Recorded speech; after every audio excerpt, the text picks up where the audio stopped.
What's up, guys? Welcome back to the Sci Fi Bookery. We got another little book haul for you today.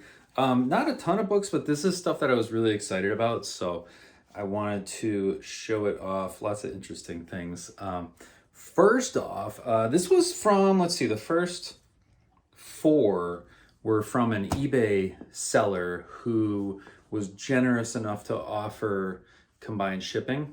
So I got these four books from him. I think in total it was like maybe $12 for the four books, so really good deal.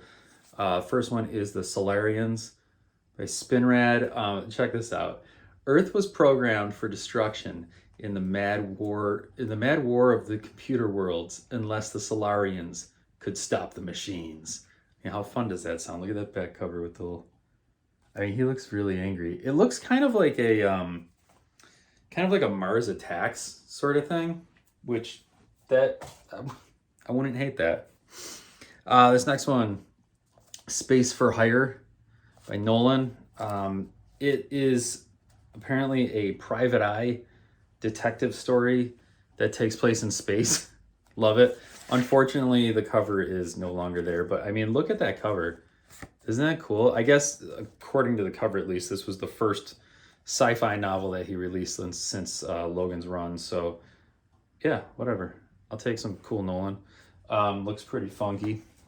Let's see. So I know this is a bit of a sci-fi reading faux pas, but I've never read Gordon Dickson. I think primarily because I'm not super big into fantasy, and he writes a lot of fantasy, so I've always just sort of glossed over him. But I was watching Bookpiled, and he kept on showing this book, Spacepaw, and he's never read it. He has no idea what it is, but I'm like, I gotta get it. Apparently it's like this planet where it's not even gorillas, they're like bears. And Gordon Dickson, if you don't know, is just completely obsessed with bears and dogs. So it's a planet where there's these sentient bears that carry giant swords, and they like protect these people or something. I don't really know, but I mean, how can you pass that up? Look at that cover. Even the colors on the cover are really nice. But I love that. So that's the first Dickson book. The other one, Masters of Everon. This supposedly is these animals they're not all mountain lions, I guess, but these ones are, and they're like these giant animals. You can see them kind of lined up across here, and each person has an animal or something, and it reminded me a lot of the Golden Compass, where they have the daemons are the animals that kind of like are part of their spirit. It's almost like a spirit animal, but it's actually part of their soul. So the animal dies, they die, kind of thing, or the animal dies and they sort of lose their character. So this sounded kind of cool. I've heard people describe it as like YA fiction, but like whatever. It's in space, so I'll give it a shot. So a couple Dicksons to read there. I made a horrible mistake of creating a Whatnot account, and now I am on there obsessively watching these live shows. So this is one that I got from a Whatnot buyer. This is Stardust by Pohl, and Frederik Pohl is another one that I've read some like short stories, but I've never actually read a novel, and I've heard good things about Stardust. Or I'm sorry, Starburst. Goodness. I've heard good things about it, and that cover is so sick. It is a very, very fun looking book. I did read a couple pages, and it looks like something that I'll get into. It all takes place on this ship, the Constitution.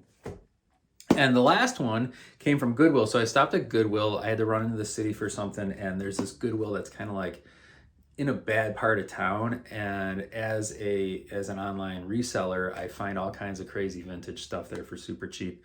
But didn't find anything like that. But I went in there and I'm looking through the books, nothing on the bookshelf. It's basically like just garbage stuff on the bookshelf. I mean, I'm not criticizing anybody's reading habits, but it's like 12 issues of Twilight and a bunch of like Daniel Steele novels and stuff like that. So it's like, I'm not really interested in any of this kind of thing. But then I'm walking out, and they were just wheeling out a fresh cart of random things. And right on top, this caught my eye, Eon by Greg Bear. This is, I've never heard a bad thing about this book outside of it's massive. And you'll see it's pretty stained and shot, but whatever. Book is a book. I feel like I saved it. $2 for Eon. That is a good deal. This is part of a series, which everybody has told me that the rest of the series is horrible and that this is the good one. So, hey, I'm glad I got the good one. So this is gonna be a big read for me. I usually read books that are like 200-300 pages, and this thing is like, let me see here, 502. So that'll be a pretty big read for me, but I've heard really amazing things about it. I've heard that it's kind of dated. They do refer to like Soviets and stuff like that, but whatever. I mean, that's what's cool about sci-fi is sometimes it's dated, sometimes it's weird. The book I'm reading right now, which I'm going to do a review on, is Ice World by Hal Clement. And well, one of the books I'm reading right now, I usually read like 2 or 3 at a time, but Hal Clement, it talks about like TV tubes, like vacuum tubes and TVs not being able to survive in space. And it's like, what?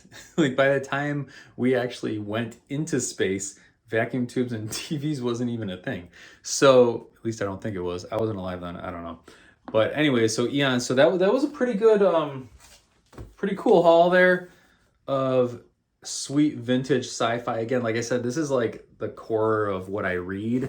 I'm putting together right now a video on how to read Sherlock Holmes, which is my all-time favorite, one of my all-time favorite novel series and characters in literature. So I'm putting together a whole video on how to read Sherlock Holmes, not like how to go about reading it, but kind of the mindset to be in when you read it that'll make it easier to understand and stuff like that for more of a modern audience, because these books are, you know, they're almost 200 years old or 140 years old or so. So yeah, you're looking at pretty old books that maybe don't land with a modern audience. So I'm going to kind of explain how you can go about in this modern time in 2022 and be able to read Sherlock Holmes and enjoy it. So thank you guys for watching. This is the Sci Fi Bookery. We'll see you next time.